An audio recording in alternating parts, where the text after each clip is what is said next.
আপনাদের ঘরেও কি এই ধরনের অনেক পুরনো চাদর রয়েছে, শাল রয়েছে?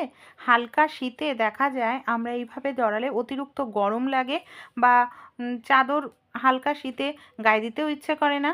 তাই এই ধরনের পুরনো চাদর বা শালকে আমি ৪টি সহজ অসাধারণ আইডিয়া শেয়ার করব। হালকা শীতেও গায়ে দিতে পারবেন, দেখতেও ভালো লাগবে, স্টাইলিশ লাগবে, মনেই হবে না চাদর গায়ে দিয়েছেন। আর অতিরিক্ত গরম ভাবও লাগবে না। আর এই হালকা শীতের জন্য একদম পারফেক্ট।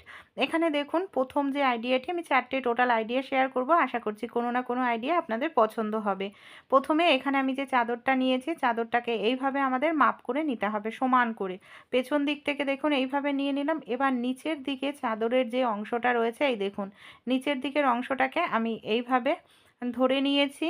তারপর কি করব, দু সাইডের অংশটাকেই কিন্তু আমাদের এই দেখুন এইভাবে ধরে নিয়ে আমাদের কি করতে হবে, গিট দিয়ে নিতে হবে। এই যে দুদিকের অংশটাকে আমরা গিট দিয়ে নেব। গিট দিয়ে কি করলাম, পেছনের দিকে দিয়ে দিলাম। এই দেখুন পেছনের দিকে দেওয়ার পর দেখুন পেছন দিকটা কভার রয়েছে, কতটা সুন্দর লাগছে দেখতে। দেখতে পাচ্ছেন একদম জ্যাকেটের মতো মনে হচ্ছে। কিন্তু হালকা শীতে আপনারা যাদের চাদর গায়ে দিতে অসুবিধা হয়, বারবার পড়ে যায় স্কুটি চালাতে গিয়ে বা সাইকেল চালাতে গিয়ে, এইভাবে আপনারা সুন্দর করে চাদরটাকে খুব সুন্দর জ্যাকেটের মতো করে নিতে পারেন। কোনো রকম কাটিং করতে হবে না, সেলাই করতে হবে না। আর দেখতেও কিন্তু ভালো লাগবে কুর্তির সঙ্গে, চুড়িদারের সঙ্গে, শাড়ির সঙ্গে। ভালো লাগলে আইডিয়াটি অবশ্যই ট্রাই করবেন। পরের যে আইডিয়াটি শেয়ার করব, আশা করছি এই আইডিয়াটিও আপনাদের দারুণ লাগবে। এইভাবে আমরা চাদর গায়ে দিতে বিরক্ত লাগে, বারবার পড়ে যায়, এমনকি হালকা শীতে দেখা যায় ভালোও লাগে না। তাই আপনারা এই আইডিয়াটি ফলো করতে পারেন। এখানে দেখুন আপনাদের যদি চাদরটা উল্টো সোজা থাকে তাহলে আপনারা কি করবেন, যে দিকটা উল্টো সেই দিকটা করে নেবেন। এখানে আপনারা মাপ মতো দিয়ে নেবেন। এই যে কোমরের দিকটা মাপ মতো দিয়ে এইভাবে আপনারা ধরে নিন চাদরটাকে, এইভাবে ধরে নিতে হবে। তারপর কি করব, সামান্য পরিমাণ একটু অংশ এখানে আমি উল্টো করে নিলাম চাদরটাকে। মানে দু সাইডে ব্যবহার করা যায়, যে সাইড আপনাদের ভালো লাগবে সেই সাইড নিয়ে নেবেন। সামান্য পরিমাণ একটু অংশ ধরে গার্ডার নিয়ে নিতে হবে। গার্ডার দিয়ে খুব ভালো করে টাইট করে এটাকে আটকে নিন। গার্ডার দিয়ে আটকে নিচ্ছেন, এটা কিন্তু আপনাদের দেখা যাবে না, বোঝাও যাবে না যে আপনারা গার্ডারটা দিয়েছেন। এবার আমরা চাদরটাকে কি করব, দেখুন এই যে সামনের দিকের যে নিচের দিকের অংশটা রয়েছে সেই জায়গাটায় আমরা এইভাবে একটু গিট বেঁধে নিচ্ছি। সামান্য একটু গিট বাঁধছি, কোনো রকম সেলাই কাটিং কিছু করতে হবে না। এবার আমাদের কি করতে হবে, চাদরটাকে আমরা যেরকমভাবে গায়ে দিই, এই দেখুন এইভাবে আমাদের গায়ে দিয়ে নিতে হবে। এইভাবে আমি চাদরটাকে গায়ে দিয়ে নিলাম। তারপর আমরা যেটা করব, এই যে এইভাবে সামনের দিকটায় নিয়ে এসে যেটা গিট দিয়েছি সেটাকে এইভাবে নিচের দিকটায় ঢুকিয়ে দেব। এই দেখুন কত সুন্দর চাদরটা আমাদের এখানে জ্যাকেটের মতো তৈরি হয়ে গেল। এই যে সাইডের অংশগুলোকে এইভাবে আমি ঝুলিয়ে দিলাম। আপনারা চাইলে ওখানে সেফটি পিন দিয়ে পিন আপ করে নিতে পারেন। কোনোভাবে খুলবেও না, পড়েও যাবে না। আর দেখতেও দেখুন কত সুন্দর ভালো লাগছে। চাদর দিয়েই তৈরি হয়ে গেল অসাধারণ একটি জ্যাকেট। এটাও কিন্তু দারুণ লাগে। এইভাবে আপনারা চাইলে এখানে সেফটি পিন দিয়ে পিন আপ করে নিতে পারেন। এই আইডিয়াটিও আপনারা পরতে পারেন চুড়িদারের সঙ্গে, এমনকি কুর্তি জিন্সের সঙ্গে ভালো লাগবে আশা করছি আপনাদেরও। তাই এইভাবে কিন্তু আপনারা হালকা শীতে বা কোথাও অনুষ্ঠানে যাওয়ার থাকলে এইভাবে চাদর গায়ে দিতে পারেন, ঠান্ডাও লাগবে না আর দেখতেও কিন্তু অসাধারণ লাগবে। আইডিয়াটি ভালো লাগলে অবশ্যই আমাকে কমেন্ট করে কিন্তু জানাতে ভুলবেন না।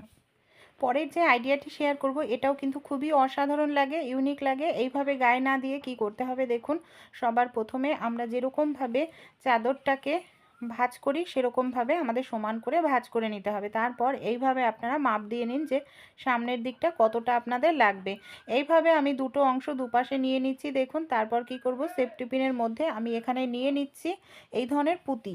এই দেখুন ছোট ছোট করে আমি দুটো পুঁতি লাগিয়ে নিচ্ছি।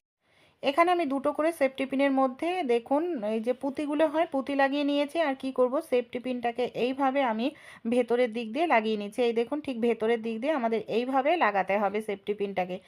আর এখানে আমি ভেতর দিয়ে লাগাচ্ছি, বাইরে দিয়ে কিন্তু শুধু আমাদের এই পুঁতিটাই দেখা যাবে, সেফটি পিন কিন্তু কোনোভাবেই দেখা যাবে না। কিছুটা গ্যাপ দিয়ে কি করব, আবারও আমি এখানে নিয়ে নিচ্ছি সেফটি পিন। সেফটি পিনের মধ্যে এখানে আমি পুঁতি নিয়ে নিচ্ছি আর এই পুঁতিগুলোকে এইভাবে লাগিয়ে ভেতরের দিক দিয়ে সেফটি পিনটাকে লাগিয়ে নেব। এইভাবেও আপনারা পরলে কিন্তু অসাধারণ লাগবে। হালকা শীতে বা নর্মাল ও পুরনো চাদর একেবারে নতুনের মতো হয়ে যাবে। এই দেখুন কত সুন্দর, সামনেটা শুধু পুঁতিটাই বোঝা যাচ্ছে, সেফটি পিন কিন্তু নয়, সেলাই করার প্রয়োজন পড়লো না। আপনারা এইভাবেও কিন্তু পরতে পারেন চাদরটা। এইভাবে চাদর পরলেও কিন্তু দেখতে দারুণ লাগবে, হালকা শীতে বা ভারী শীতেও পরতে পারেন। যে কোনো কিছুর সঙ্গে, শাড়ির সঙ্গেও এটা কিন্তু দারুণ যাবে এই আইডিয়াটি। তাহলে আপনারাও ট্রাই করে দেখবেন এইভাবে। একবার চাদর বারবার পরে যাবে না, এমনকি আপনাদের বারবার চাদর ঠিক করার প্রয়োজন পড়বে না। কোন আইডিয়াটি আপনাদের সবচেয়ে বেশি ভালো লাগলো অবশ্যই জানাবেন কমেন্ট করে। যদি কুর্তি বা আপনারা জিন্স পরে থাকেন, জিন্স টপ এইভাবে সাইডেও কিন্তু নিতে পারেন। এই দেখুন এইভাবে সাইডে যদি নেন তাহলেও কিন্তু চাদর বা শাল ভালো লাগে। এই দেখুন সাইডেই রয়েছে পুঁতির অংশটা, আর এইভাবে পুরোটাই কভার করা থাকবে, খুবই স্টাইলিশটি মানে লাগবে আপনাদের। তাই ভালো লাগলে অবশ্যই এই আইডিয়াটি আপনারাও ট্রাই করে দেখবেন। বন্ধুরা, আমরা যখন কোথাও যাই শীতকালে ঘুরতে, এই ধরনের শাল কিংবা চাদর আমরা ব্যবহার করে থাকি। কি করি আমরা সচরাচর এই ধরনের শাল বা চাদরটাকে আমরা এইভাবেই গায়ে দিই। আর দেখুন এইভাবে গায়ে দিলে কিন্তু জামার সৌন্দর্যটাও নষ্ট হয়ে যাচ্ছে। সেই ক্ষেত্রে এই যে বারবার দেখা যায় শাল বা চাদর এইভাবে পড়ে যায়, আমাদের ঠিক করতে লাগে। সেক্ষেত্রে শাল বা চাদর যদি পুরনো শাল চাদর থাকে, নতুনের মতো করে কিন্তু আপনারা ইউজ করতে পারেন। কিভাবে দেখুন, এখানে আমি একটি চাদর নিয়ে নিয়েছি। চাদরটাকে পেছন দিক থেকে আমাদের এটাকে এইভাবে আনতে হবে। আর দুটো যে দিক আছে নিচের দিক, অবশ্যই সবার প্রথমে সমান করে এইভাবে মাপ দিয়ে নিতে হবে যে নিচের দিক সমান আছে কিনা। তারপর কি করব, পেছন দিকটাকে এইভাবে একটুখানি ভাঁজ করব। দেখুন পেছন দিকটায় আমি এইভাবে একটু ভাঁজ করে নিচ্ছি। তাহলে সুন্দর একটি কলারের মতো তৈরি হয়ে যাবে। কোনো রকম কাটিং বা সেলাই করতে হবে না। খুব সুন্দর একটি জিনিস তৈরি হয়ে গেল আমাদের। এরপরে আরেকটি কাজ করব, একটি সেফটি পিন নিয়েছি। সেফটি পিনটাকে ভেতরের দিকে দিয়ে এইভাবে আমি লাগিয়ে দিলাম। এই দেখুন এইভাবে লাগিয়ে দিচ্ছি যাতে বোঝা না যায়। এবার আমরা কি করব, শাল বা চাদরের নিচের যে দিকটা রয়েছে, আমরা যেরকম ভাবে শাড়িতে প্লেট করি ঠিক সেইভাবেই আমাদের এখানে প্লেট করে নিতে হবে। একদিকে করে নিলাম, এবার আরও একদিকে আমি একইভাবে দেখুন প্লেট করে নিচ্ছি। এই যে দুই দিক আমার এখানে প্লেট করা হয়ে গেছে। এবার কি করব, এটাকে না এইভাবেই ধরবো, ধরে নিচের দিকটা আমরা ধরবো। এই দেখুন আমি নিচের দিকটা ধরে নিলাম।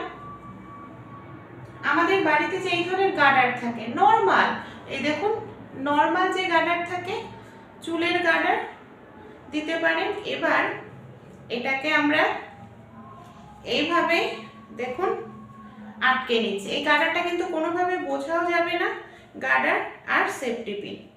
তারপর এটাকে আমরা কি করব, ফুলের মতো করে এইভাবে ছড়িয়ে দেব। দেখতেও ভালো লাগবে, ফুলের মতো তৈরি হয়ে যাবে। এবার দেখুন কতটা সুন্দর লাগছে। পেছন দিক থেকে কোনো রকম ঠান্ডা ঢুকবে না, আর সামনের দিকটাও দেখুন কতটা সুন্দর। একেবারে একটা নতুন স্টাইলে ভাবে আপনারা পরতে পারেন। শাড়ির সঙ্গে, চুড়িদারের সঙ্গে, কুর্তির সঙ্গে দারুণ লাগবে।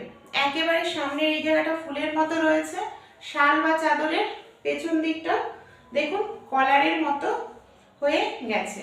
আইডিয়াটি যদি ভালো লাগে আপনারাও ট্রাই করতে পারেন। পুরনো শাল কাটিং ছাড়া, সেলাই ছাড়া এইভাবে গায়ে দিতে পারেন। বারবার ঠিক করতে লাগবে না, ঠান্ডাও লাগবে না, কাজ করতেও সুবিধা হবে। আইডিয়াটি কেমন লাগলো অবশ্যই জানাবেন, ভালো লাগলেও জানাবেন, খারাপ লাগলেও কমেন্ট করে জানাবেন।